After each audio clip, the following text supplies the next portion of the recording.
O presidente da Xunta visitou hoxe as instalacións de Cinsa en Santiago, onde destacou o compromiso do goberno galego coa industria forestal, un sector clave que asegura xera moitas vantaxes. Un ano máis, o Open de Corrube do Spinning celebrouse como unha cita inaludible no calendario deportivo da vila, que reforza a súa conexión co mar e a pesca recreativa.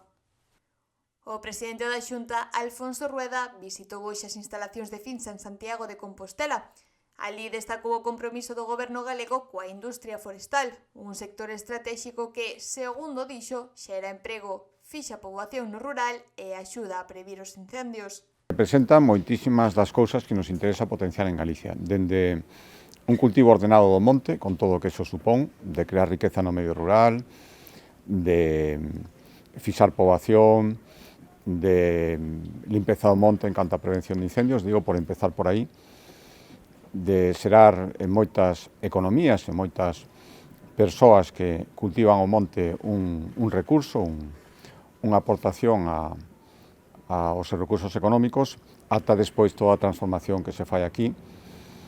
toda a inmensa gama de produtos, podemos ver unha pequena parte, todo o futuro que se ve aquí, todo o I+D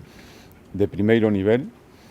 Durante a visita, Rueda puxo a Cinsa como exemplo dun modelo empresarial que combina innovación e tradición, buscando dinamizar a economía do seu entorno. Así mesmo, o presidente aproveitou a ocasión para anunciar que a Xunta duplicará en 2026 o orzamento para tratamentos fitosanitarios ata acadar os 8 millóns de euros. A Xunta de Galicia está promocionando unha fundación público-privada para seguir profundizando en todo o que a investigación e o desenvolvemento relacionado coa industria forestal,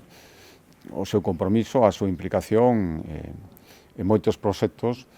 que teñen conxunto coa Xunta de Galicia, son dos clientes principais do superordenador cuántico que ten a Xunta de Galicia, no CESGA. O Executivo Autonómico tamén traballa nun novo plan director da industria forestal e na creación dunha fundación destinada a impulsar a investigación e o desenvolvemento neste sector. Con estas medidas, a Xunta busca consolidar a Galicia como referente nunha industria que é clave para a economía e a sustentabilidade do territorio.